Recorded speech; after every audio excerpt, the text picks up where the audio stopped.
हम लोगों को ये जो प्रकाश है उसका एक लास्ट चैप्टर प्रकाश का ध्रुवण, पोलराइजेशन ऑफ लाइट। अब प्रकाश का जो ध्रुवण है उससे हमें इस बात का पता चलता है कि जो प्रकाश की तरंगें हैं वो अनुप्रस्थ हैं या अनुदैर्ध्य हैं।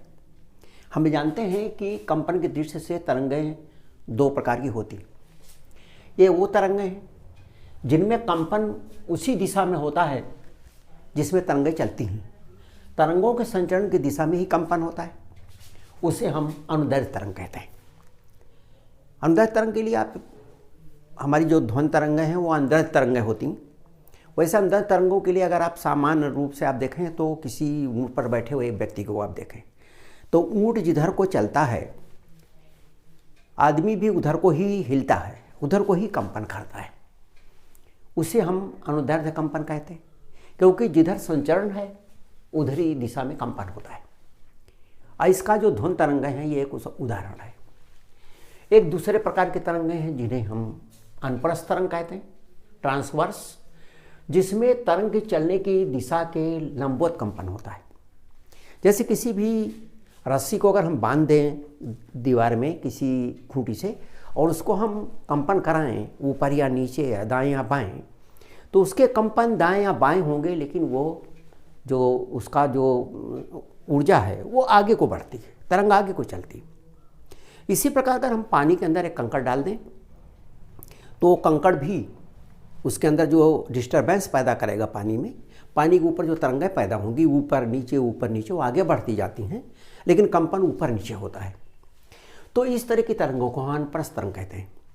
तो अब अनुदैर्ध्य तरंग और अनुप्रस्थ तरंग में प्रकाश क्या है, अनुप्रस्थ है या अनुदैर्ध्य है, इस ध्रुवण से इसी बात का हमको पता चलता है। अब ध्रुवण के लिए है क्या वास्तव में ध्रुवण? यदि इस तरह का कोई भी मार्ग हो, स्लिट हो, इस तरह का रास्ता हो, इस तरह का पतली झिर्री हो, स्लिट हो, और कोई भी कंपन यदि इस तरह से हो ऐसा, तो इसके समानांतर कंपन होगा तो उस पार निकल जाएगा। लेकिन अगर वो कंपन ऐसे ऐसे ना होकर के कंपन ऐसे ऐसे होगा तो नहीं निकल पाएगा। इसका मतलब यदि कंपन अनुप्रस्थ है तो अगर समानांतर होगा वो तो निकल जाएगा, और अगर इसके लंबवत होगा तो कंपन निकल नहीं पाएगा, इधर हमको कंपन नहीं प्राप्त होगा। लेकिन यदि अनुदैर्ध्य हो कंपन तो ऐसे कंपन करेगा, तो ये किसी भी दिशा में हो, चाहे ऐसे हो तो भी कंपन निकल जाएगा, ऐसे हो तब भी कंपन निकल जाएगा, ये लंबवत होगी तब भी ये कंपन इधर से उधर निकल जाएगा। इसी तरह से एक दूसरा उदाहरण लेते हैं। मान लिया हमारे पास दो इस तरह के स्लिट है जो एक दूसरे के समानांतर है। अब जो कंपन आएगा, अगर मान लीजिए इसमें कंपन इसके समानांतर है तो इसमें से तो निकल गया, आगे वाला भी अगर इसी तरह समानांतर है तो उससे भी निकल जाएगा।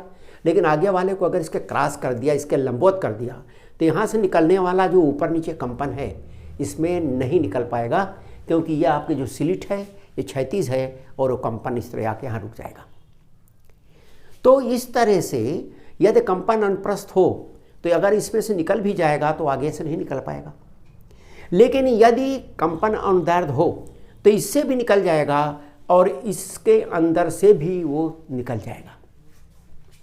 प्रकाश में अगर हम इसी तरह के किसी स्लिट पर डालें, किसी झिर्री पर डालें, अब प्रकाश की चूँकि आयाम छोटा रहता है, तरंगें छोटी है, इसलिए उसके लिए स्लिट या इस तरह की झिर्री या इस तरह का कटा हुआ रास्ता बहुत छोटा होना चाहिए।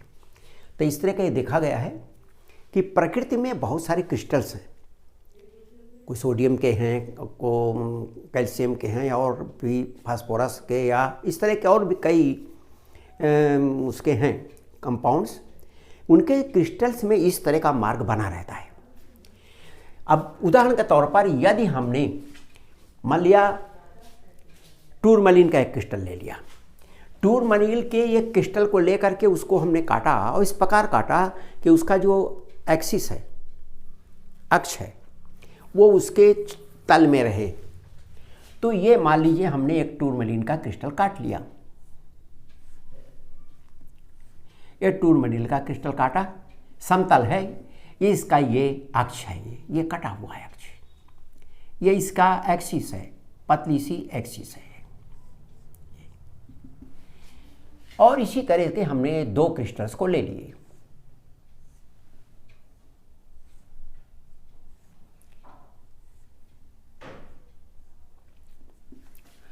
अब अगर इसमें हम प्रकाश की तरंग को डालते हैं तो देखा जाता है कि प्रकाश हमको यहाँ पर प्राप्त होता है, यहाँ पर प्रकाश हमको मिलता है।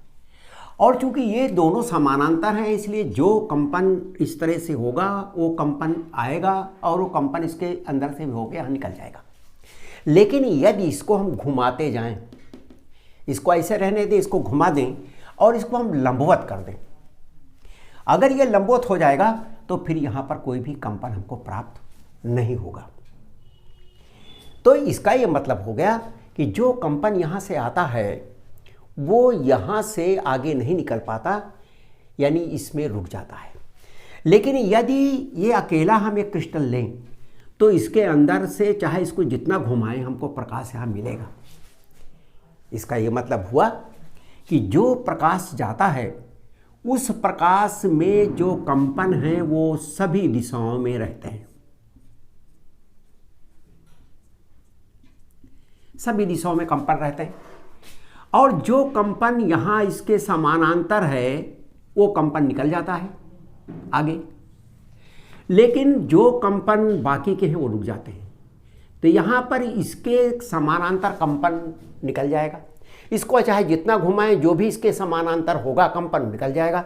इस तरह से ये इधर भी कंपन हो रहा है, इधर भी कंपन हो रहा है, इधर भी कंपन हो रहा है, इसको इधर घुमा देंगे तो इधर वाला कंपन निकल जाएगा, बाकी रुक जाएंगे। तो इससे अगर एक हम लेते हैं क्रिस्टल तो एक से तो प्रकाश निकल जाएगा, क्योंकि बहुत सारी दिशाओं में कंपन है, कोई ना कोई कंपन इसके अक्ष के समानांतर होगा।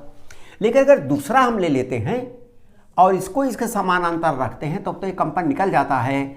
लेकिन अगर इसको हम तो इससे कंपन निकल जाएगा क्योंकि ये समानांतर है। लेकिन अगर हमने लंबवत ले लिया क्रिस्टल को, ये लंबवत है, तो ये जो लंबवत ये कंपन आएगा तो ये नहीं निकल पाएगा। इसमें आएगा तो यहाँ कंपन रुक जाएगा और इसके यहाँ कोई भी कंपन हमको प्राप्त नहीं होगा, क्योंकि ये इसके लंबवत है, ये इसको यहाँ तक आएगा और यहाँ पर ये रुक जाएगा। जो प्रकाश का साधारण प्रकाश है वो तरंग की संचरण की दिशा के लंबवत समतल तल में ये सिमेट्रिकल होता है, सममितीय होता है, यानी चारों तरफ बराबर होता है। अगर देखें तो जो प्रकाश की तरंग है उसको अगर सामने से देखें, प्रकाश आपकी तरफ आ रही है, उसको देखेंगे तो ये प्रकाश आ रही है आपकी तरफ, तो चारों दिशाओं में उसके कंपन होंगे।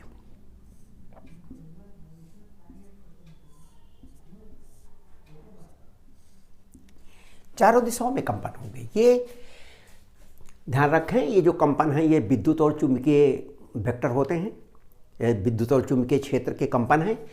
लेकिन हमारी आंख को जो प्रभावित करते हैं वो विद्युतीय क्षेत्र होते हैं, तो हम कह सकते हैं कि विद्युतीय वेक्टर है। अब चूंकि सभी दिशाओं में है तो ये सिमेट्रिकल है। सिमेट जितना इधर है कंपन उधर कंपन इधर है, जितने ऊपर की तरफ हो रहे हैं उतने नीचे की तरफ हो रहे हैं। तो अगर हमने इसके सामने और इस तरह से एक स्लिट रखा, स्लिट रख दी, स्लिट का ये इस दिशा में ये स्लिट का अक्ष है ये, तो ये जो कंपन है ये कंपन इसके इधर निकल पाएगा, ये कंपन यहां पर निकल जाएगा। लेकिन बाकी के जितने कंपन है वो रुक जाएंगे। तो इसका ये मतलब हुआ कि इसमें केवल कंपन एक ही तल के एक ही दिशा में है। अब ये सिमेट्रिकल नहीं रहा, चारों दिशाओं में नहीं है। इसी का नाम ध्रुवण है। साधारण प्रकाश को जो सिमेट्रिकल है, चारों तरफ कंपन हो रहे हैं, उसके कंपनों को किसी एक दिशा में सीमित करने की क्रिया को हम ध्रुवण कहते हैं। एक दिशा में सीमित करने की क्रिया को, सिमेट्रिकल कंपनों को, सममित कंपनों को एक दिशा में सीमित कर दिया हमने। इस क्रिस्टल के द्वारा एक ही दिशा में कंपन रह गए, इसी को कहते हैं कि ये इसका ध्रुवण हो गया। तो किसी एक दिशा में सीमित करने की, प्रकाश के कंपनों को, प्रकाश के कंपन को एक दिशा में सीमित करने को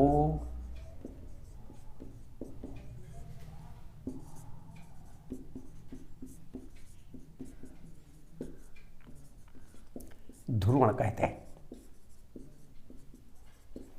इसका मतलब ये साधारण प्रकाश है, ये साधारण प्रकाश है, साधारण अध्रुवित प्रकाश।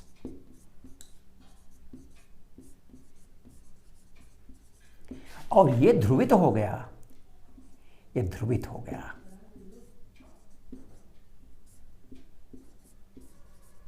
क्योंकि इसमें कंपन केवल एक ही दिशा में कंपन बच गए। तो ये तो हो गया ध्रुवण। अब ये ध्रुवण से हमें एक बात का पता चलता है कि ये प्रकाश जो है ये अनुप्रस्थ तरंग होती है। अनुदैर्ध्य होती तो उसका ध्रुवण नहीं होता, उसके कंपन को हम रोक ना पाते, प्रकाश निकल जाता। इससे इस बात का पता चलता है कि प्रकाश की प्रकृति अनुप्रस्थ तरंग के रूप में होती है, प्रकाश अनुप्रस्थ तरंग के रूप में होता है। तो ये तो हो गया हमारा कि प्रकाश का ध्रुवण क्या है और ध्रुवण से किस बात का, हमको प्रकाश की किस प्रकृति का पता चलता है। एक बात और ध्यान दें कि जो प्रकाश के अध्रुवित प्रकाश है उसको तो हम इस प्रकार से दिखाते हैं, चारों तरफ कंपन दिखा देते हैं। जो ध्रुवित प्रकाश रहता है उसको हम इस तरह से दिखाते हैं। अगर वो तल के समानांतर है तब तो हम उसको इस तरह दिखाते हैं। ये तल के समानांतर है, तल के समानांतर। ये हुआ अध्रुवित, अध्रुवित प्रकाश, ये अध्रुवित प्रकाश है। और जब ये ध्रुवित हो जाएगा तो या तो इस तरह हो जाएगा,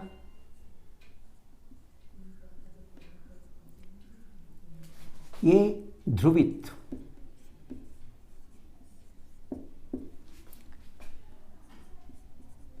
तल के समानांतर,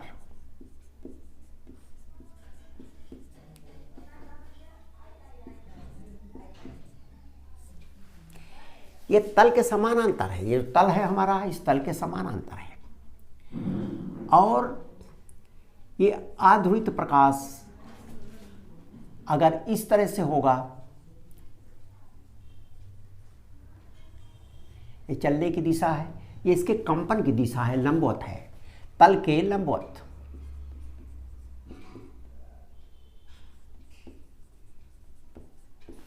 तो तल के लंबवत होगा तो इस तरह से प्रदर्शित करेंगे, समानांतर होगा तो इस तरह से प्रदर्शित करेंगे, और अध्रुवित होगा तो उसको हम इस तरह से प्रदर्शित करेंगे।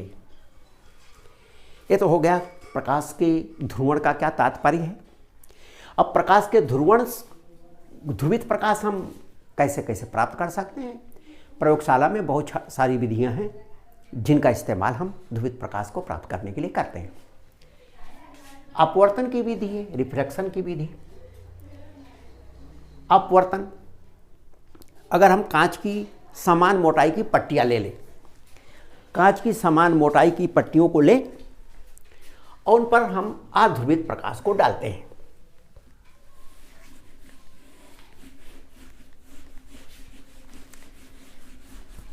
अध्रुवित प्रकाश,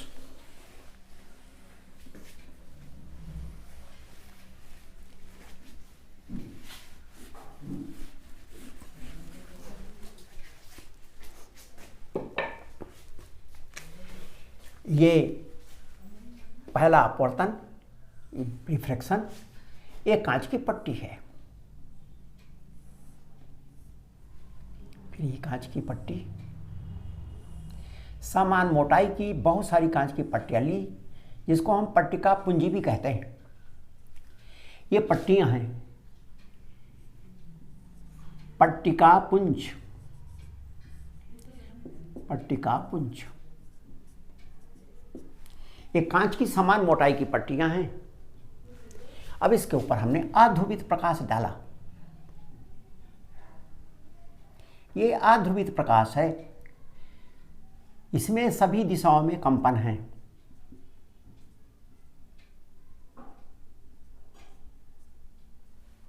जब यहां से भी इसका परावर्तन होगा, यहां से भी होगा, यहां से होगा, यहां से होगा, फिर यहां से भी होगा और यहां से भी होगा, और फिर यहां निकल जाएगी। ये जो भी परावर्तित हो रही हैं पट्टियां, ये सभी के कंपन लंबवत हैं।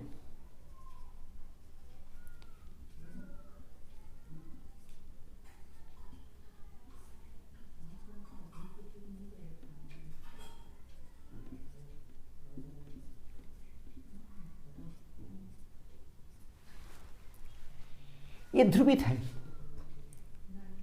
ध्रुवित, और ये जो है ये भी ध्रुवित है, लेकिन ये समतल है, इसके कंपन समतल हैं, तल के समतल हैं, इसके समानांतर इसके कंपन हैं और इसके कंपन लंबवत हैं, और इस प्रकार से हमें ध्रुवित प्रकाश प्राप्त हो जाता है। ये भी ध्रुवित है और ये भी ध्रुवित है, इसके कंपन इसके कंपनों के लंबवत दिशा में है। तो एक तो इस पट्टिका पुंज के द्वारा हम ध्रुवित प्रकाश प्राप्त कर लेते हैं। फिर इसके अलावा दो अपवर्तन में क्या है कि जो हमारे पास क्रिस्टल्स हैं बहुत सारे, कैल्साइट है, कैल्साइट, क्वार्ट्स,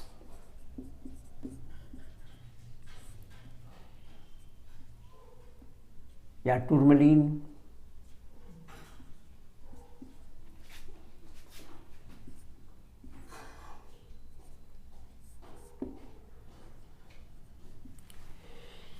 फ्लोरोस्पार, इस तरह की बहुत सारी ये क्रिस्टल्स हैं। इन क्रिस्टलों में जब साधारण प्रकाश, अध्रुवित प्रकाश पड़ता है तो इसमें दो किरणों में विभाजित हो जाता है। उसमें दो किरणें में परिवर्तन हो जाता है, दो किरणें हो जाती हैं। जैसे मान लीजिए ये हमारा क्रिस्टल है और इस पर साधारण प्रकाश पड़ा, तो ये तो हुआ आपका अध्रुवित प्रकाश, अध्रुवित। यहां आने के बाद ये दो भागों में बढ़ जाता है। एक को कहते हैं साधारण, यानी साधारण प्रकाश,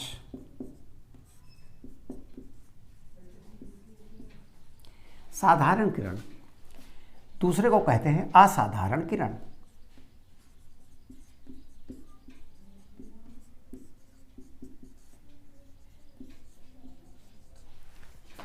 दोनों ध्रुवित हैं, ये दोनों किरणें ध्रुवित हैं।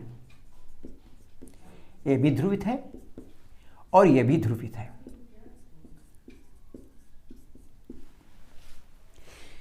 किरणें दोनों ध्रुवित हैं। जो साधारण प्रकाश है वो परावर्तन अपवर्तन के सामान्य नियमों का पालन करता है। असाधारण किरणें परावर्तन अपवर्तन के सामान्य नियमों का पालन नहीं करता। लेकिन दोनों किरणें ध्रुवित हैं, दोनों के कंपन एक दूसरे के लंबवत हैं। इसी को हम कहते हैं दो अपवर्तन, यानी अध्रुवित प्रकाश दो किरणों में अपवर्तन के द्वारा दो किरणें हमको प्राप्त होती।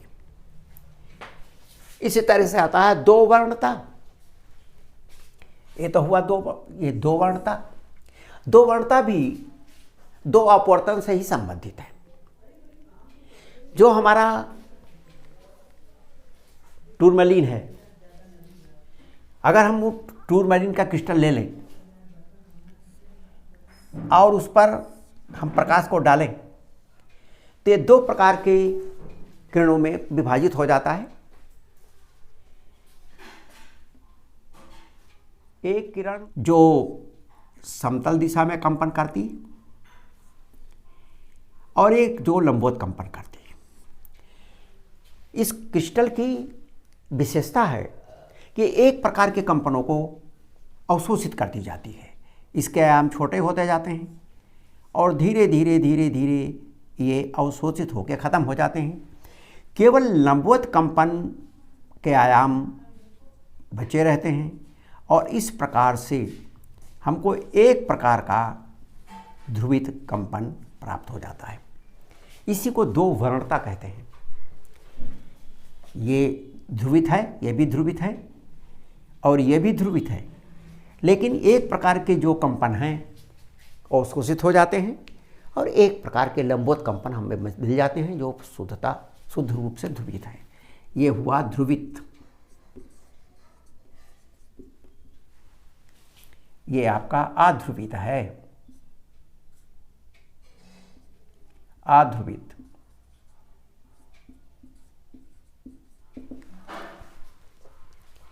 इसके बाद आता है परावर्तन द्वारा। परावर्तन द्वारा ये देखा गया है कि जो पारदर्शी माध्यम है यदि उससे परावर्तन होता है तो जो परावर्तित किरण है वो कुछ अंश तक ध्रुवित रहती है।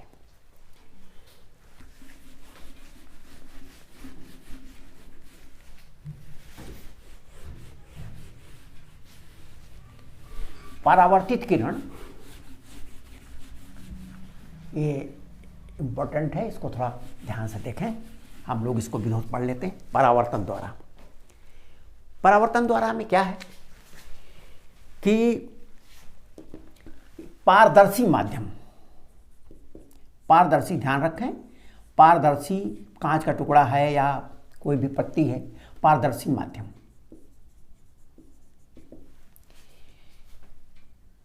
के परावर्तन द्वारा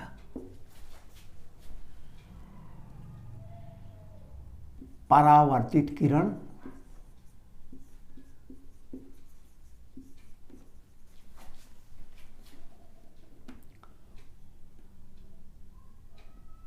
ध्रुवित होती है।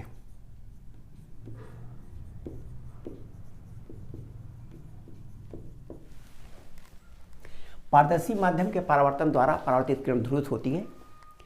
और ब्रूस्टर ने बताया कि एक विशेष आपतन कोण पर किरण पूर्णतः ध्रुवित होती है। एक विशेष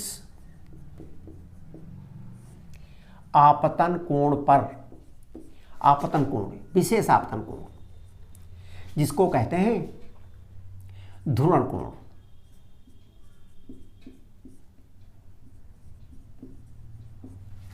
एक विशेष आपतन कोण यानी ध्रुवण कोण पर परावर्तित किरण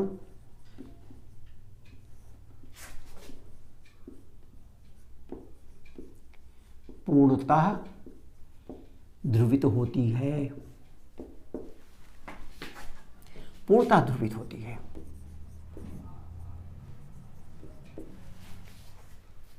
इसे कहते हैं ब्रूस्टर का नियम, ब्रूस्टर का नियम।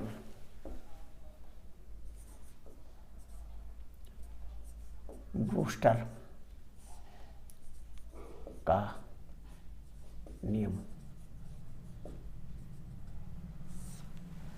ब्रूस्टर का नियम। एक विशेष आपतन कोण पर परावर्तित किरण पूर्णतः ध्रुवित होती है तथा माध्यम का अपवर्तनांक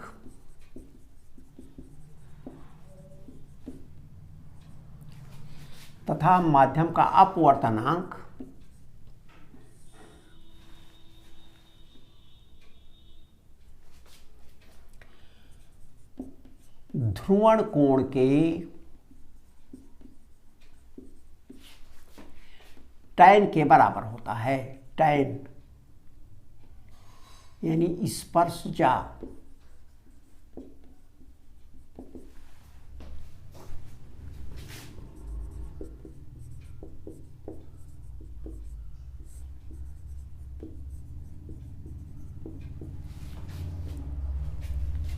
अर्थात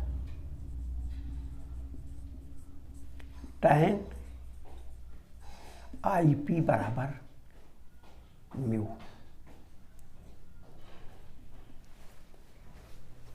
tan IP बराबर म्यू।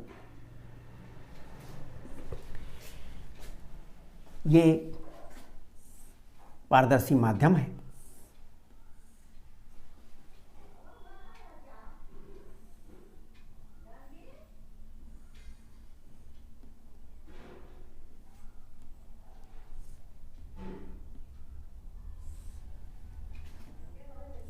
इसे आईपी कहते हैं।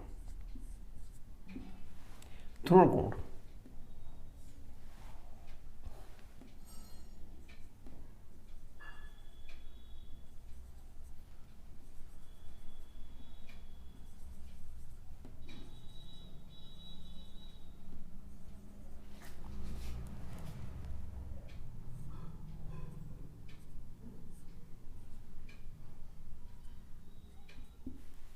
ध्रुवित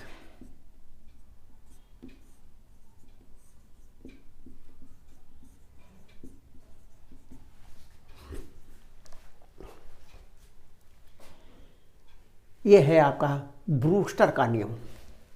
यही ब्रूस्टर का नियम है। यह ध्रुवण कोण है। यह है ध्रुवण कोण। आईपी ध्रुवण कोण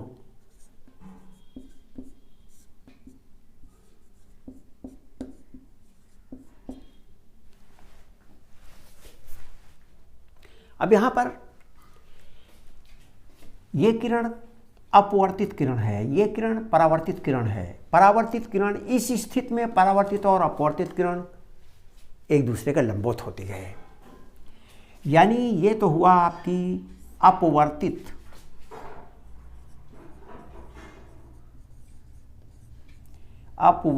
किरण।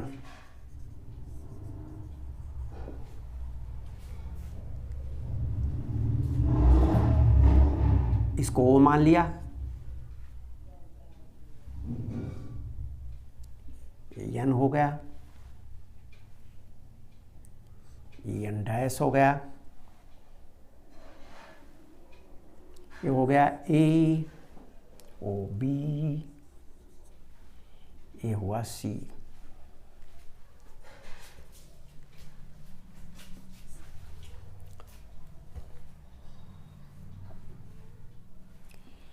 स्नेल के नियम से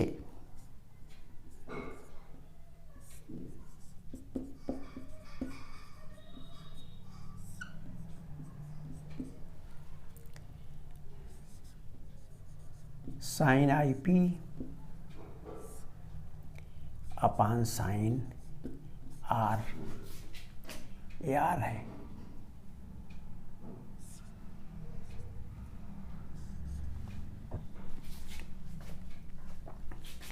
यानी इक्वल टू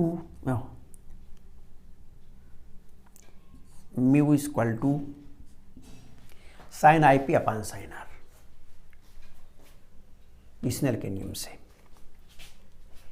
और ब्रूस्टर के नियम से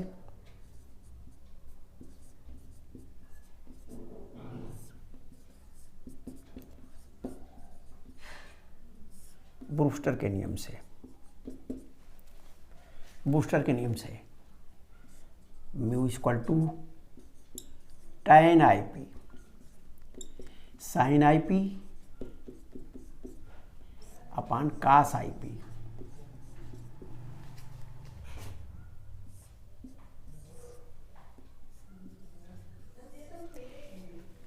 यहाँ भी साइन IP है, यहाँ भी साइन IP है, यहाँ साइन R है, यहाँ cos IP है। इसका मतलब साइन जब ऊपर वाला बराबर है तो नीचे वाला भी बराबर होगा। साइन R बराबर cos IP। समीकरण 1 तथा 2 की तुलना से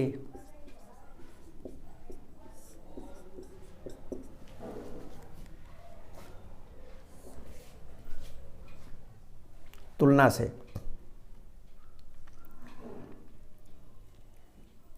साइन आर बराबर कास आई पी बराबर साइन 90 माइनस आई पी,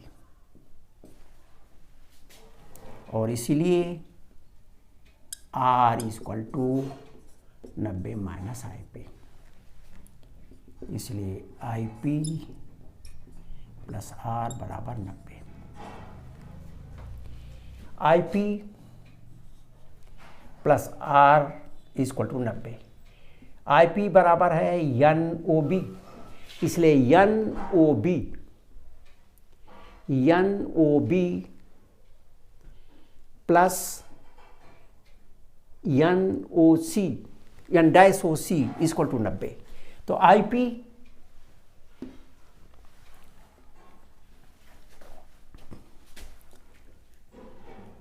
चूंकि आई पी बराबर ए ओ एन बराबर एन ओ बी, और इसीलिए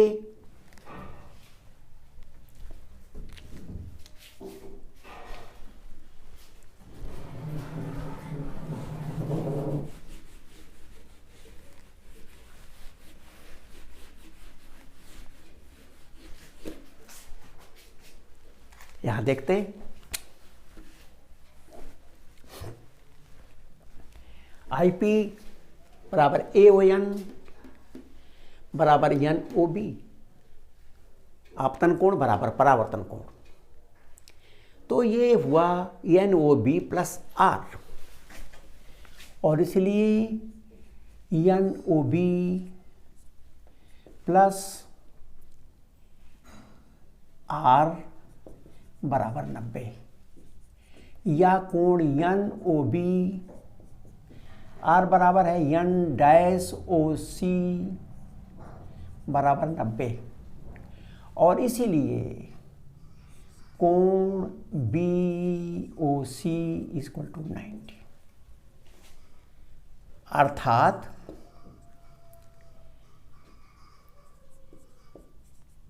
परावर्तित एवं अपवर्तित किरण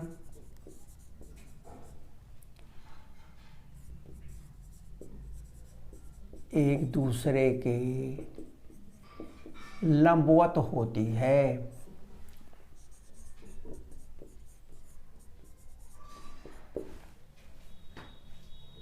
ये कब होती है? ध्रुवण कोण पर, ध्रुवण कोण पर।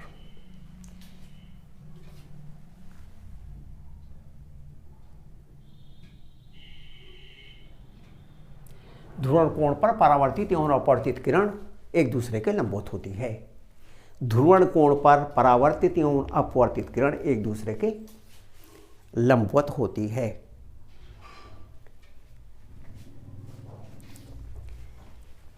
अब ये तो हुआ ब्रूस्टर का नियम, या परावर्तन द्वारा पारदर्शी माध्यम से प्राप्त ध्रुवित प्रकाश। ये जितने भी हम लोगों ने ध्रुवित प्रकाश प्राप्त होने की विधियाँ पढ़ी है, वो सभी प्रयोगशाला में ध्रुवित प्रकाश प्राप्त होने की विधियाँ हैं। व्यावसायिक स्तर पर या लार्ज स्केल पर ध्रुवित प्रकाश प्राप्त करने के लिए हम पोलेरॉइड का प्रयोग करते हैं। पोलेरॉइड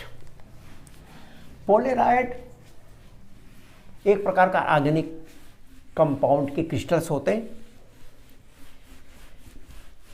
जिसे हम आर्डोक्विनोन सल्फेट या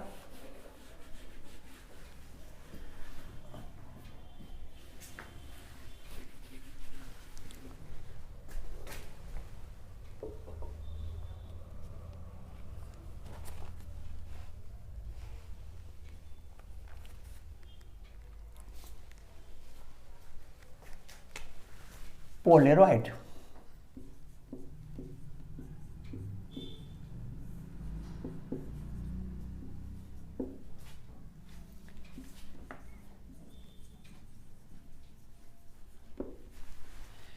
पोलराइड ये व्यावसायिक स्तर पर लार्ज स्केल पर ध्रुवित प्रकाश प्राप्त करने की विधि है। इसमें एक नाइट्रोसेलुलोज की फिल्म पर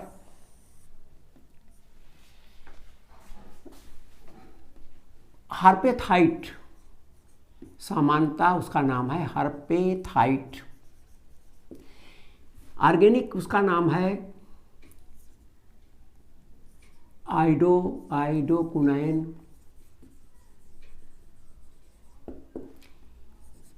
सल्फेट।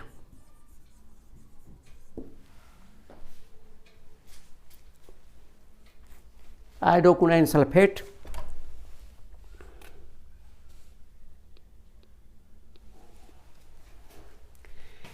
इसके क्रिस्टल्स होते हैं, उन क्रिस्टल को इसके ऊपर जमा देते हैं, इस प्रकार से इसके ऊपर चिपका देते हैं कि उनके एक समानांतर रहे।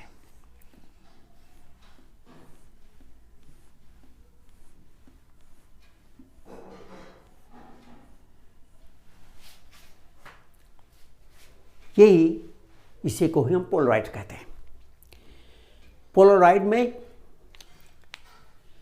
ध्रुवित प्रकाश अगर पड़ता है तो रुक जाता है, अध्रुवित प्रकाश को ये ध्रुवित कर देता है।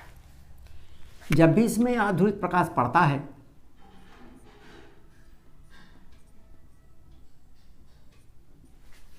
तो इससे निकलने वाला प्रकाश ध्रुवित हो जाता है।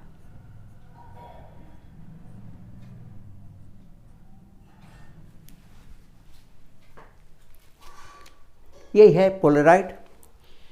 वास्तव में पोलराइड का बहुत ही इस्तेमाल है। जो तेज रोशनी रात में जो ट्रक वगैरह कार चलाते हैं तो सामने की तेज रोशनी पड़ती है तो वो चमकता है, उसकी ग्लेयर को, उसकी चमक को कम करने के लिए जो ड्राइविंग मिरर है, सामने मिरर लगा रहता है, उसके ऊपर लगा रहता है, जिससे कि उसकी चमक को ये पोलराइड अवशोषित कर ले और आपको चमक न दिखाई पड़े, सामने रास्ता आपको दिखाई पड़े। इसी तरह जो हमको कोई भी आकाश की चीज़ों के फ़ोटो लेने रहते हैं तो उसमें बहुत चमक अगर रहे तो बैकग्राउंड फोरग्राउंड बहुत अच्छा नहीं बनेगा, फिल्म जो पिक्चर बनेगी बहुत अच्छी नहीं आएगी। तो उसके फोरग्राउंड और बैकग्राउंड के बीच का कंट्रास्ट बढ़िया हो, इसके लिए कैमरों में इस्तेमाल होता है।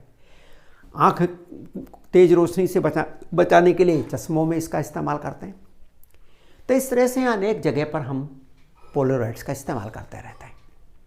अब इसमें एक लास्ट चीज़ और है जिसे हम कहते हैं मेलस का नियम। मेलस का नियम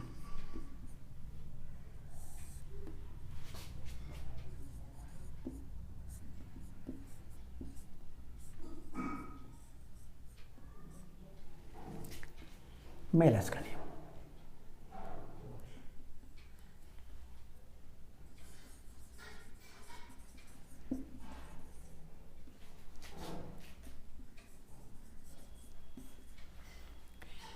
मेलस का नियम यह है कि जब भी किसी भी क्रिस्टल पर हम सामान्य प्रकाश, साधारण प्रकाश डालते हैं तो ये उसे ध्रुवित कर देता है।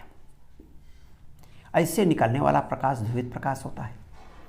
इसे हम कहते हैं पोलराइजर या ध्रुवीकारक, क्योंकि इसके ऊपर जो पड़ने वाला प्रकाश है उसको ये ध्रुवित करता है, ध्रुवित करने का काम करता है, और इसीलिए इसको हम पोलराइजर या ध्रुवीकारक कहते हैं।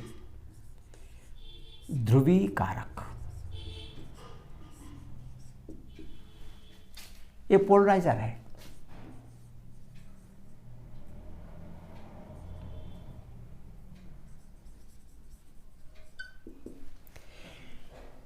ये प्रकाश ध्रुवित है या नहीं है, इसका पता लगाने के लिए हम एक दूसरे क्रिस्टल का प्रयोग करते हैं।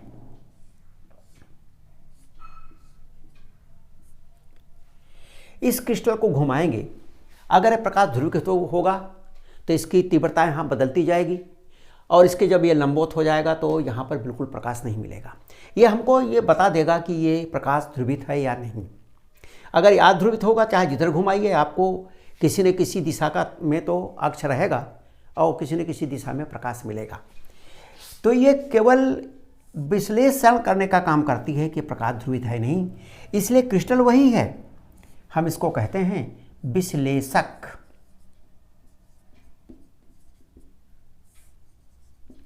या एनालाइजर। तो दो प्रकार के क्रिस्टल्स, दो क्रिस्टल्स हैं, क्रिस्टल एक ही है। इधर से प्रकाश डालेंगे तो ये ध्रुवीकारक और ये एनालाइजर हो जाएगा। इधर से डालोगे प्रकाश तो पहले ये है ध्रुवण, ये करेगा और बताएगा ये कि हाँ ध्रुवण हुआ कि नहीं हुआ। तो ये दो है, एक है विश्लेषक एनालाइजर और एक है ध्रुवीकारक। जो प्रकाश निकलता है ये ध्रुवित प्रकाश, ये जो ध्रुवित प्रकाश निकलता है ये इसकी पूरी तीव्रता के बराबर इसकी तीव्रता नहीं होती।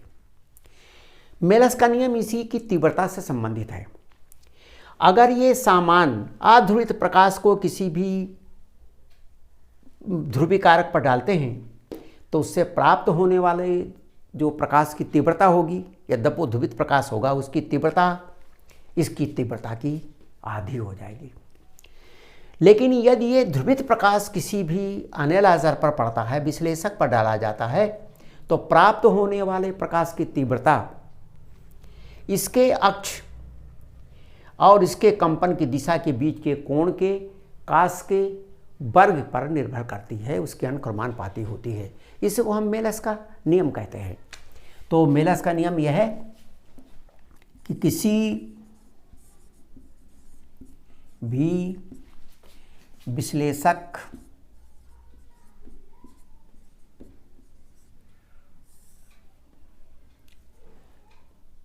पर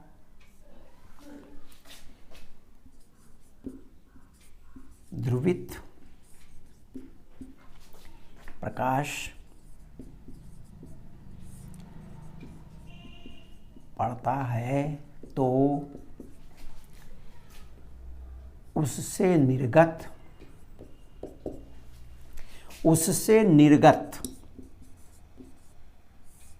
प्रकाश की तीव्रता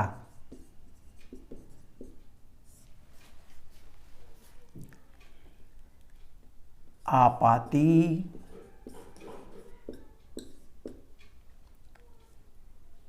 प्रकाश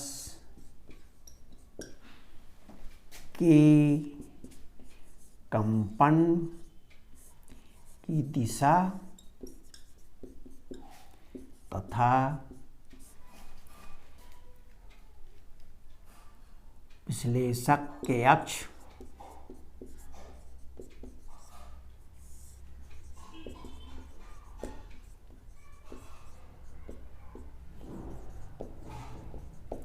के बीच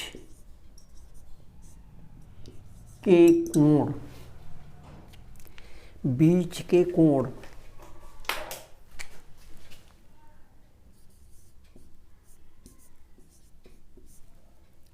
के काश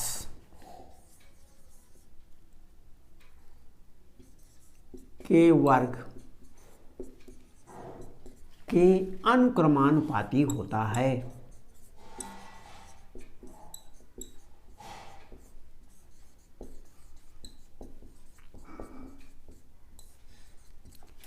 काश के वर्ग के अनुक्रमानुपाती होता है। इसको हम इस प्रकार लिख सकते हैं, इसको हम इस प्रकार लिख सकते हैं कि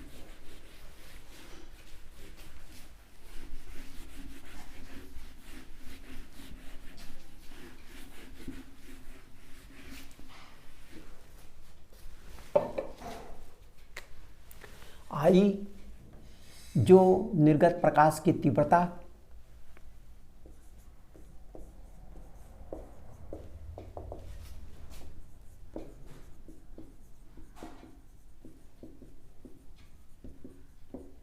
निर्गत प्रकाश की तीव्रता आई अनुक्रमानुपाती काश स्क्वायर थीटा, जहां पर ये अक्ष है और जो प्रकाश आ रहा है उसके ये कंपन की दिशा है, इसके बीच का ये कोण है।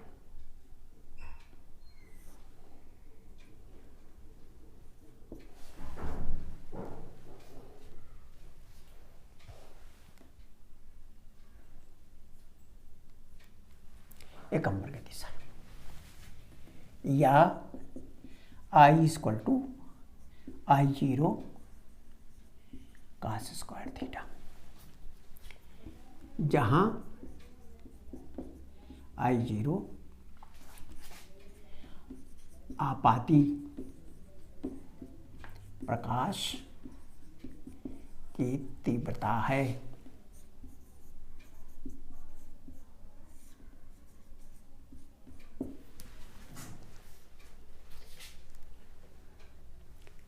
अब ये तो हो गया कि जो तीव्रता का प्रकाश पड़ रहा है वो I0 है, यानी ये जो प्रकाश जा रहा है ये है आपकी I0, और यहाँ से जो प्रकाश निकलेगा इसकी जो तीव्रता होगी, इसकी तीव्रता होगी I। यदि आपाती प्रकाश, यदि आपाती प्रकाश अध्रुवित हो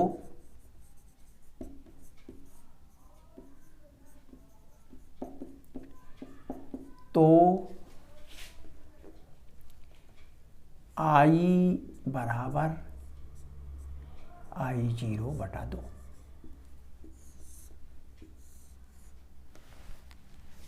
तो cos स्क्वायर थीटा का जो एवरेज मान है वो 1/2 हो जाता है। cos स्क्वायर थीटा का औसत मान 1/2 हो जाता है।